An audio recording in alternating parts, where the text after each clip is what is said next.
Before we get into this, can we just talk about, like, what a rough first impression this new Wolfman had with us? Like, that is, I'm not going to forget about that for a while. Like, oof, Halloween Horror Nights, you guys, you really did this movie dirty with that costume. I mean, there was no way, no possible way that's going to be what the Wolfman looks like in the movie, right? Right? Right? Guys?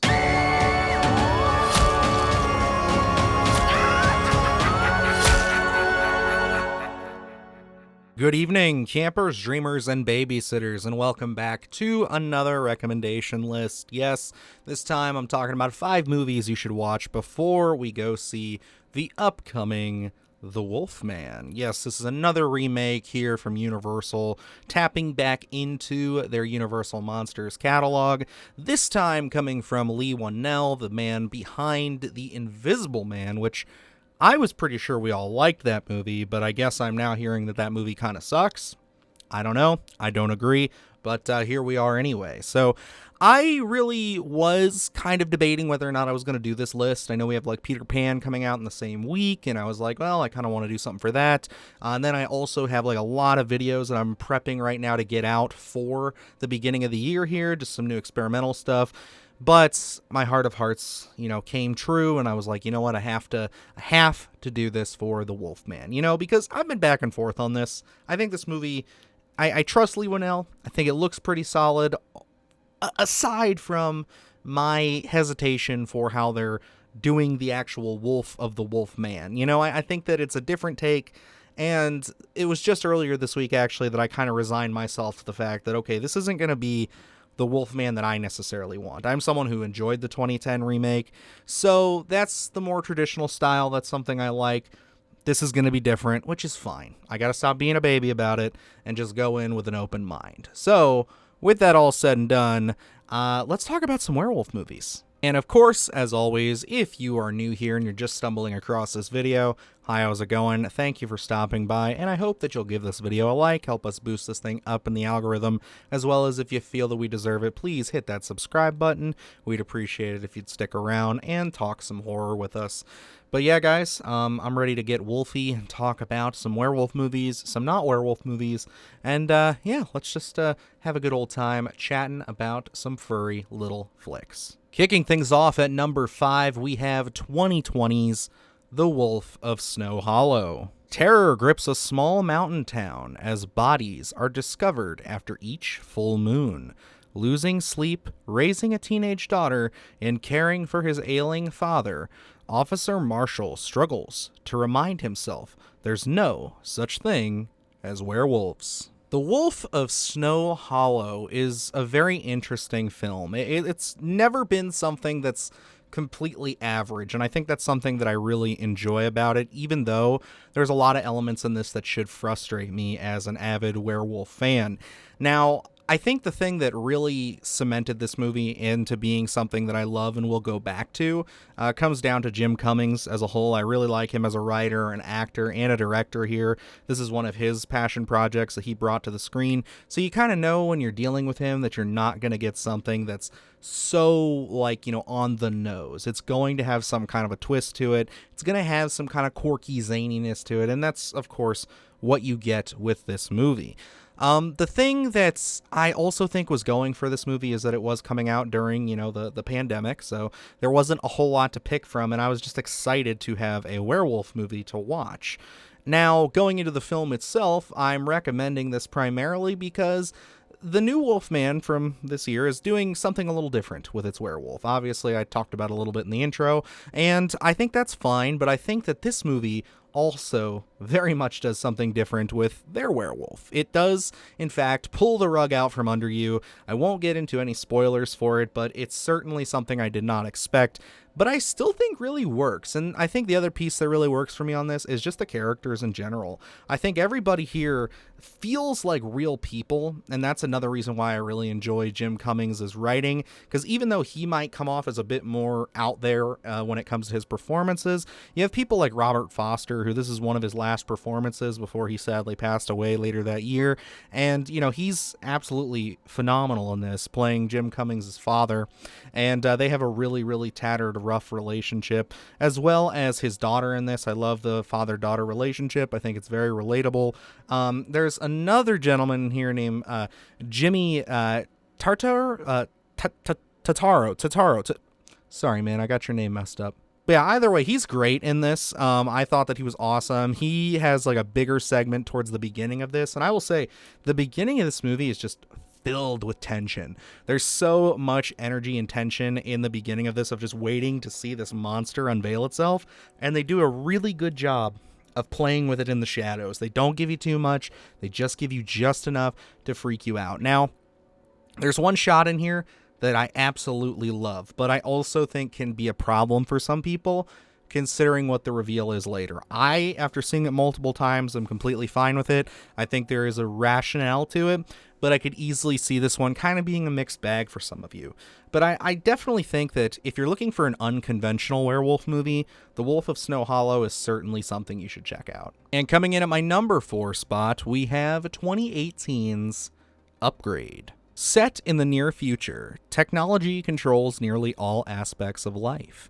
But when the world of Gray, a self-labeled technophobe, is turned upside down, his only hope for revenge is an experimental computer chip implant. Obviously, this is my rogue pick for the list, where this has nothing to do with werewolves, but what this does have to do with is our director, Leigh Whannell. Yes, this is one of his earlier films when he really started to come out and do his own kind of directing. I know he did like an Insidious film before this, and I think he did a couple of shorts before that, so this was kind of one of the really big ones, I would say, like the underdog stories that really put him on the map for many people, not just as a writer or producer, but really as a director.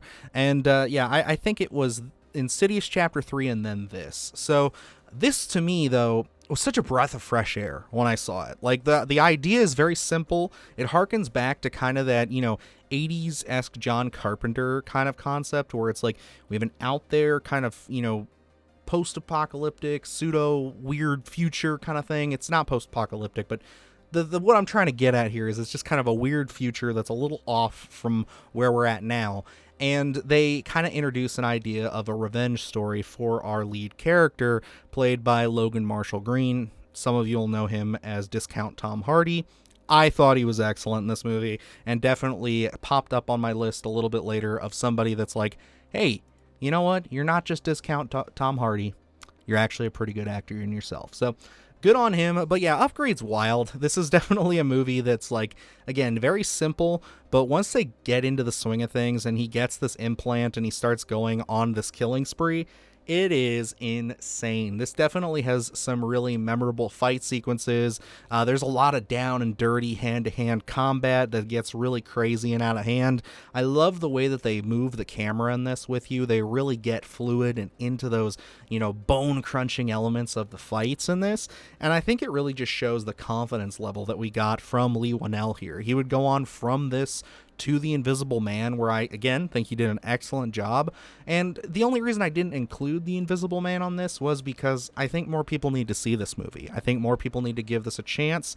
It's a lot of fun. Granted, it's kind of in that wheelhouse of, like, grungy grindhouse, 80s style film. So it's not necessarily a horror film, but I think that if you like sci-fi, if you like dystopian thrillers, I think that this can kind of fit right in that wheelhouse. There's a lot of blood, a lot of great action. Again, fairly simple story, but what they put on display here is just fireworks to me. I have a lot of fun with it, and I certainly think it deserves more attention. And for my number 3 pick, we are jumping way back to 1961 with The Curse of the Werewolf.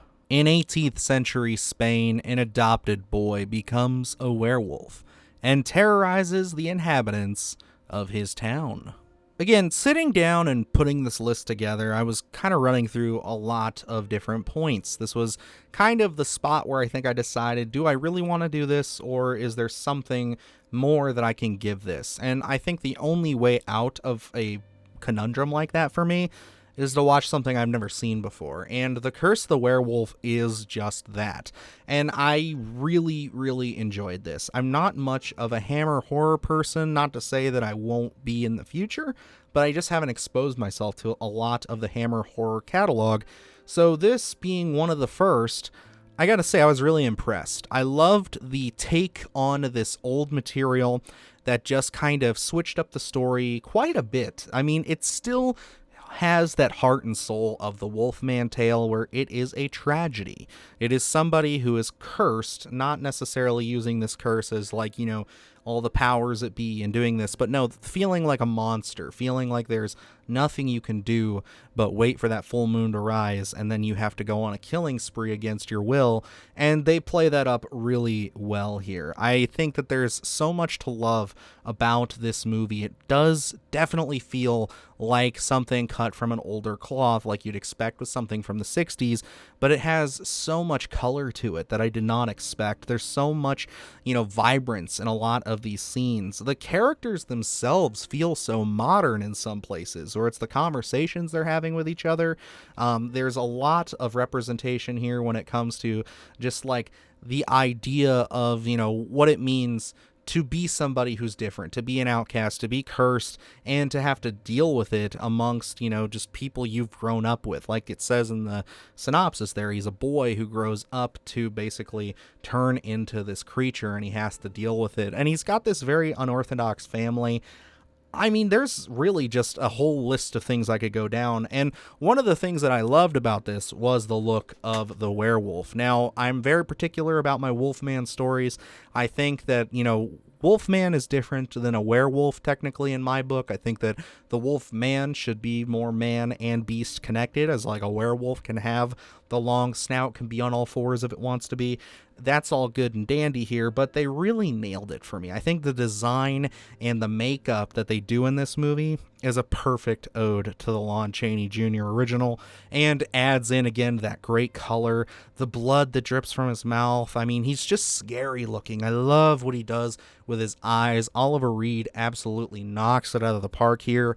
So if you don't really love older movies, or you're just somebody who unfortunately thinks that just because it's older that it's not worth watching, I highly recommend you seek out The Curse of the Werewolf and put this on. I think you'll be quite surprised. It's very short. It's not a very long movie at all. And I think that you will enjoy the story for what it is. It feels like a Grimm's fairy tale. And I just know this is going to be one I'm going to revisit time and time again, and certainly going to pick up on Blu-ray. And taking my number 2 spot, we have 2000's Ginger Snaps. Two death-obsessed sisters, outcasts in their suburban neighborhood, must deal with the tragic consequences when one of them is bitten by a deadly werewolf. I dare you to name a better coming-of-age werewolf film. I don't think there is one. Ginger Snaps is one of those films that just kind of lightning in a bottle for so many of us when it comes to the horror community. It's that perfect combination of, just dealing with the gross changes in your body, the craziness that is puberty, and dealing with a werewolf's curse. Because, obviously there's a lot that you can kind of play with that very exaggerated stuff when it comes to just where your body's changing and the cycles and everything that go on with that with a werewolf. And it's almost like the movie writes itself. But with that said, I think that there's a lot to love about Ginger Snaps here. I think that this is certainly something that feels very 90s, very early 2000s. It feels like you are stepping back into that time period when you watch this, and I think it's all the best ways. There are some films I watch and it feels very, early 2000s, and I'm just rolling my eyes because it's like, this feels way too stuck in the past, where this feels like you're just enjoying the time period. They're living in it. They don't feel like they're kind of commodifying or making this, the whole set of it is just, hey, this is the 2000s, or hey, this is the 90s. It's kind of that same issue we have with like Stranger Things and how people have just taken the 80s and plastered it everywhere. It's a very specific kind of stupid I guess, criticism. But this movie doesn't have that. So, yeah, no, I really like this. I think that there's a lot to love about Ginger Snaps, not just in the way that it tells the story and the way that it handles the werewolf, but the werewolf itself being very unique. It's very interesting. I love how they pace it out so slowly. And I think that, the more werewolf I can get, the better in my movies for some. But I think for this one, I wouldn't have it any other way. This comes off as more of a body horror film. And that's something that they've been saying a lot with this new Wolfman that we're going to be getting. And I think that there's a perfect comparison between the two here when it comes to seeing just all of the changes and how they affect our characters. I mean, I certainly think that Emily Perkins and Catherine Isabel are both perfect in this movie. They play off of each other so well, and they just really have that kind of sisterly bond. And to watch that werewolf's curse kind of take over and split the two, it's very interesting. And again, this is an endlessly rewatchable movie for me. I think that this is one that I could go back and probably watch once a year. It definitely hits a lot harder for me once you get into that late August, early September, like kind of just before Halloween. I really love Ginger Snaps, and I think that if you have not seen Ginger Snaps and you're a big werewolf fan or just a horror fan in general, put this on your list because it is certainly one for the books. And taking my number one spot, yes, the film that I think you absolutely need to watch before you go see the latest remake, iteration, whatever you want to call it, of The Wolfman, we have 1994's Wolf. Publisher Will Randall becomes a demon wolf and has to fight to keep his job.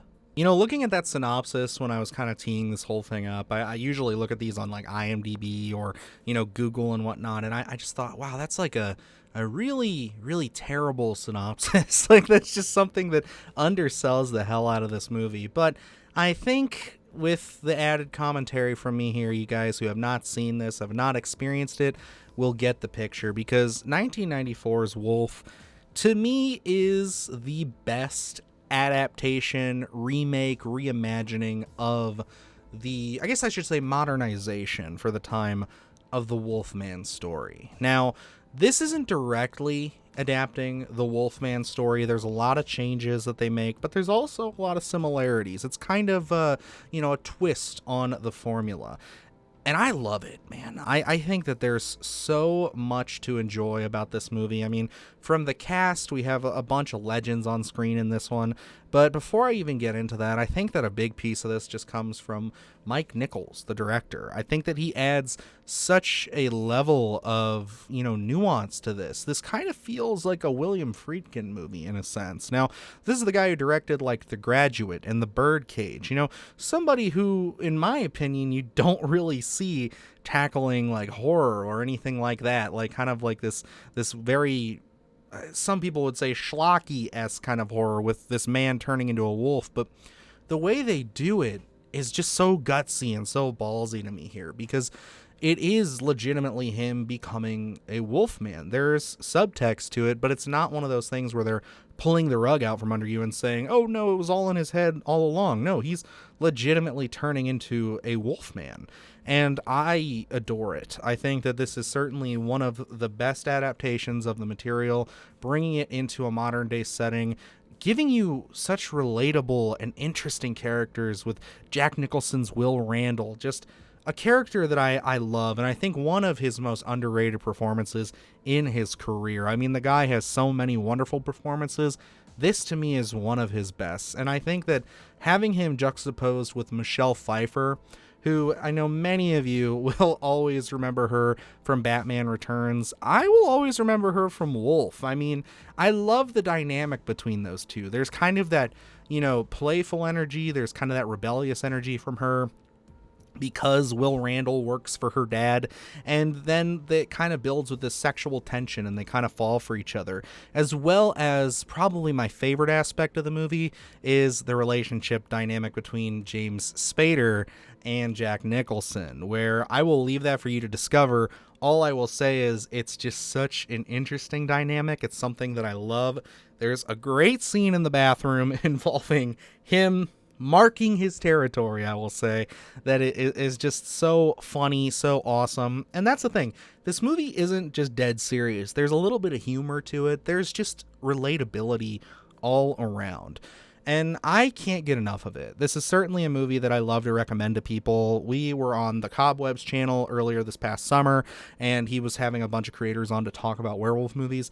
This is the one that Luke and I picked. We had like 2 or 3 right off the bat. We both said Wolf, and we're like, yes, let's do it, because this movie's awesome, guys. This is certainly one of the best adaptations of the Wolfman story. It's something I think all of you should check out. And to me, if you're looking for something that kind of balances what I was looking for, what I was really hoping for with this new Wolfman, which is that classic kind of Wolfman story with the Wolfman look and lore, but mixing it into a modern day setting, I don't think you can get any better than this. I hope people could do better than this, but to me, this is one that I always go back to. I'm hoping this gets a 4K release at some point down the road. It's on Blu-ray, but it's kind of hard to find. But certainly seek out Wolf. It's very much worth your time. And yeah, I could honestly talk about this movie for ages. And there you have it, folks. There are 5 films I think you should check out before you see The Wolfman, or after. You know how it goes on here if you've seen any of these videos in the past. I just think that around the time an exciting new project like this comes out, you gotta kind of sit back and think, if it doesn't have any sequels, hell, even if it does have sequels, what can I watch to get me in the mood for it? At least that's just how I operate.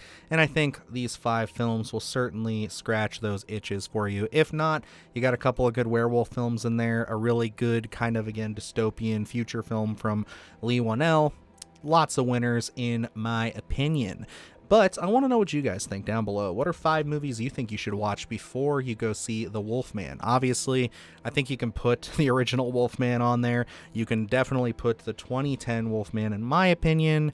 We'll probably talk about that more later this week, because I have some hot takes on that one, folks. But yeah, no, I definitely, again, I'm going to go into this new one with an open mind. I'm going to see what it is. I know it's not going to be the kind of Wolfman story I was hoping for, but I trust Lee Whannell. I trust the creatives behind it. I think that if they're going to tell a body horror story, at least give me some good emotional character work, make me really see and cringe from the body horror, and at least give me some shades of the Wolfman. I understand that we can't just do the same old with these characters all the time, but, you know, for me, I'm kind of a purist when it comes to this character. It's a Universal Monsters property that means a lot to me, as this and The Creature from the Black Lagoon probably being the biggest ones. So whenever they talk about rebooting it, bringing it into the forefront, I like to see a certain thing. And, you know, that's just me being kind of a boring old man, I guess. Whatever, I don't care. But point is, guys, if you like this video, please hit that like button, boost this thing up in the algorithm. Hit that subscribe button if you are new here and you think we deserve it. I will always appreciate it. And yeah, stay tuned. I got a lot of fun stuff. Like I said at the beginning, experimental new lists coming your way. I found a new inlet for one that I know some people have been asking for a sequel to, but I didn't know how to do it. Figured it out, I think. We'll see. Maybe. You'll be the judge of that. But yeah, guys, that's all I got for you. So until next time, I'm Dylan Newell. And remember, stay scared. Do the hard shit, gonna do it live. Cause Splattercast kick it every day they live. Splattercast, gonna slash your ass. Splattercast, gonna slash your ass. Splattercast, gonna slash your ass. Splattercast, gonna slash your ass. Splattercast, gonna slash your ass. Splattercast, gonna slash your ass. Splattercast, gonna slash your ass.